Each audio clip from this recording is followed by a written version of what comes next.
J.R.R. Tolkien, the author of The Lord of the Rings, had a specific view of evil. His perspective was deeply influenced by his experiences and his understanding of mythology and literature. He believed evil could not create, it could only corrupt. This idea is central to many of his works and is reflected in the way he portrays his villains and their actions. Evil forces in his stories, like Sauron, twisted existing creations.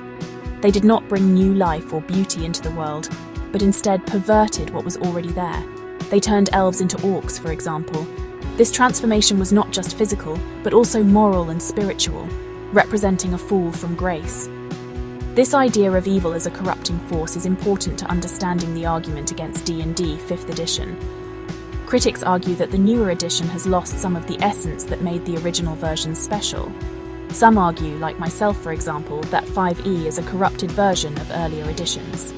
They believe it has strayed too far from the core principles and mechanics that defined the game. This essay will explore this idea. We'll delve into the changes that have been made and examine whether they represent a natural evolution or a departure from the original vision.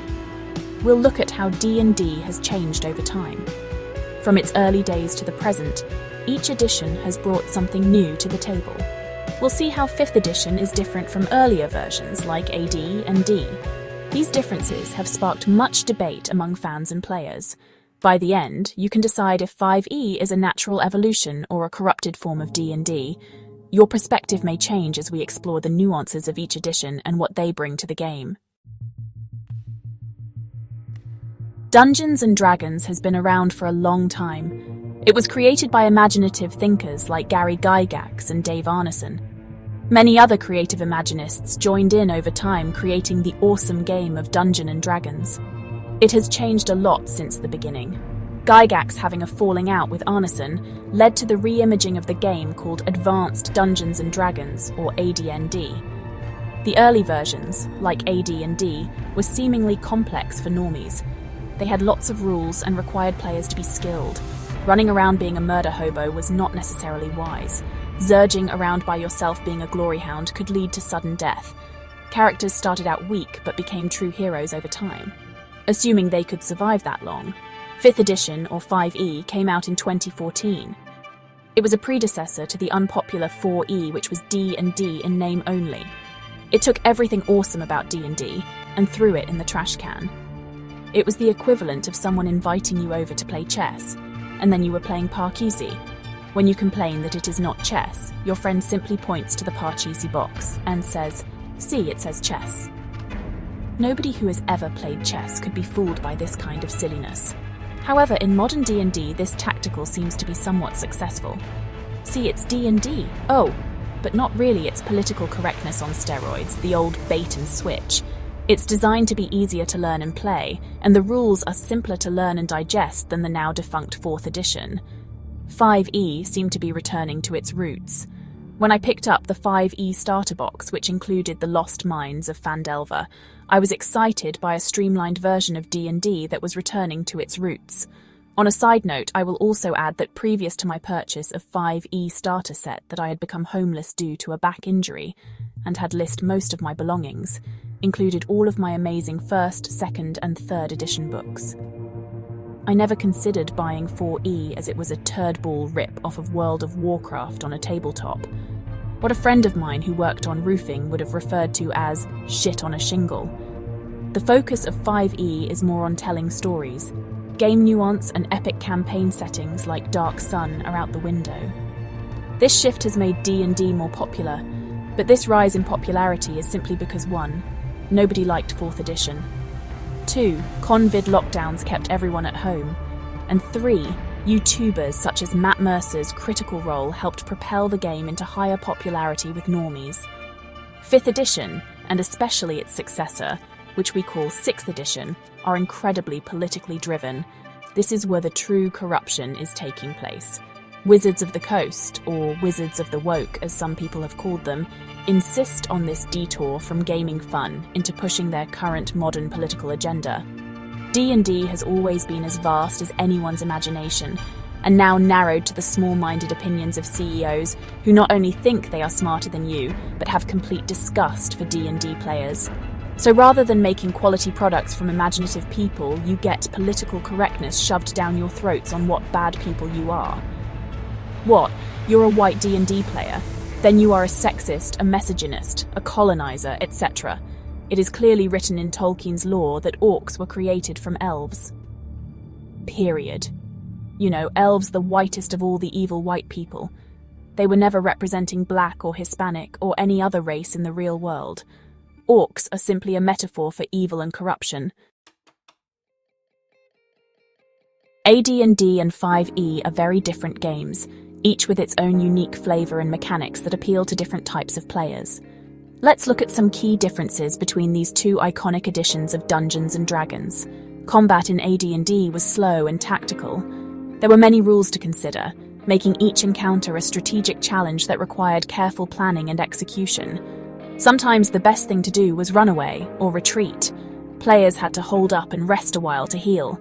Their spells were limited and required careful use and tactical consideration. In contrast, 5e combat is faster and more streamlined, allowing for a more dynamic and fluid gameplay experience that keeps the action moving with the super-heroic abilities and action surges. A melee round that lets you do everything in a half. You know, you would drink a gallon of beer, run across the room, run back again, cast a spell, attack 10 times, draw your bow, and now you're ready to use your bonus action.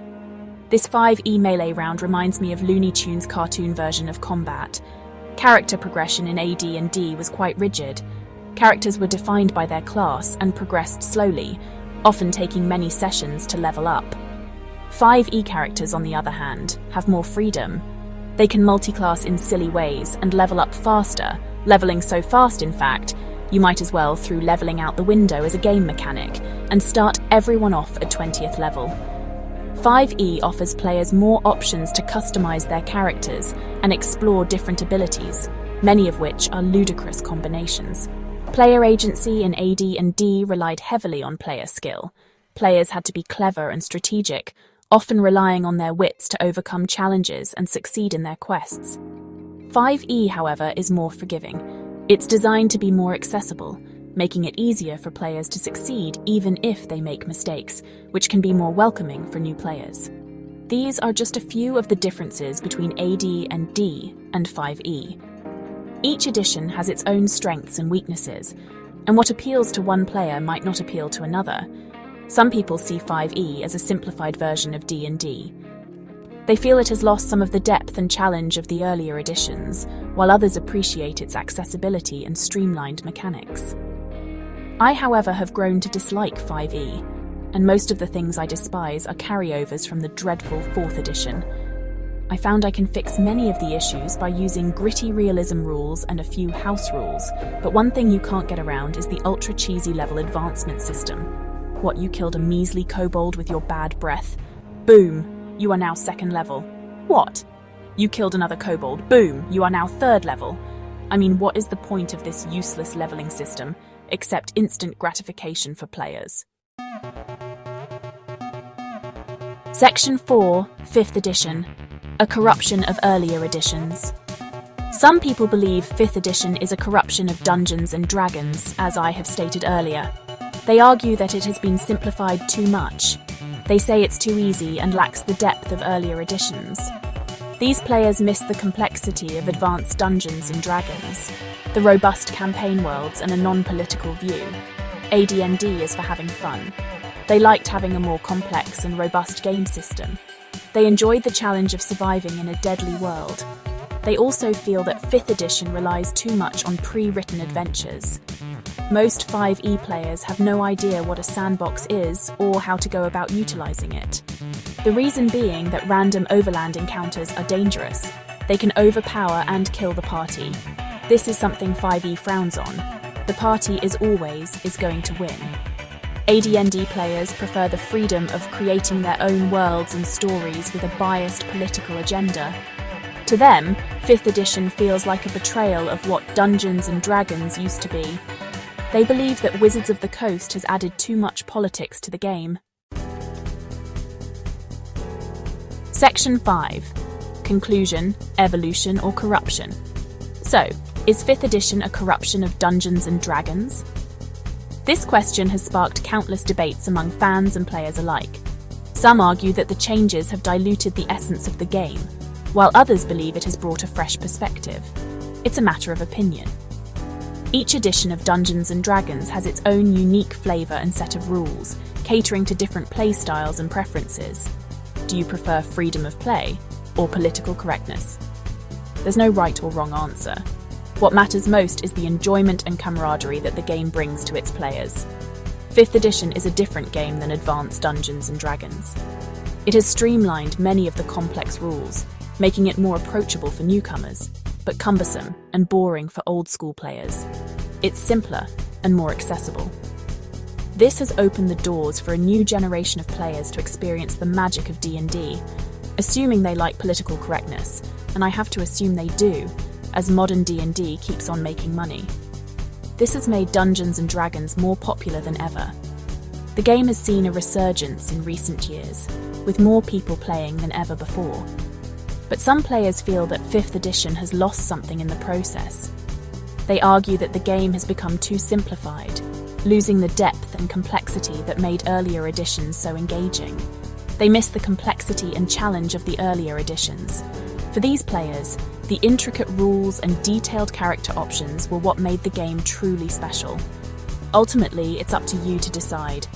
Each player must weigh the pros and cons and determine which edition resonates most with their personal playstyle. You can still purchase many old ADND products, and many alternatives exist to play. My favourite is Castles and Crusades by Troll Lord Games. Do you think 5th edition is a worthy successor to the Dungeons & Dragons legacy? Or do you feel it strays too far from the original vision? Or do you see it as a pale imitation? The debate will likely continue for years to come, as new editions are released, and the game continues to evolve, and political correctness continues to beat us over the head, as it's pushed by big corporations. The answer is yours to find. Whether you embrace the new or cherish the old, the world of Dungeons & Dragons is vast and full of adventure and/or modern political correctness. In my mind, D&D has become a twisted, corrupted elf, and is now a smelly orc.